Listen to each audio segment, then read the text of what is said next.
Kwa tunapenda kutoa pole kwa watu wote ambao wameathirika na mikusanyiko ama vurugu zilizotokea.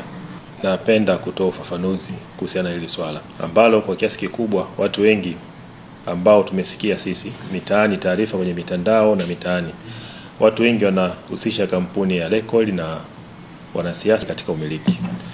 Na hili tumelisikia kwamba ndilo lililopelekea wale washambuliaji wengi kufanya fujo na kuvamia mali na kuharibu kwa nia ya kuwafikia wanasiasa.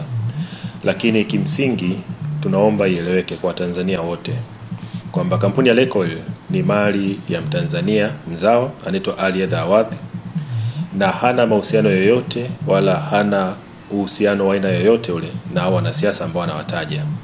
Na si kweli kwamba kampuni ya Lake Oil inamilikiwa na wanasiasa au wana sehemu ya umiliki katika kampuni.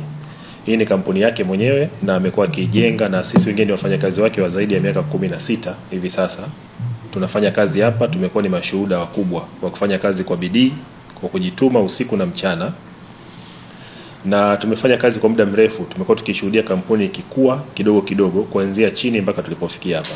Kwa haya ni matunda ya kufanya kazi kwa nguvu na kwa bidii.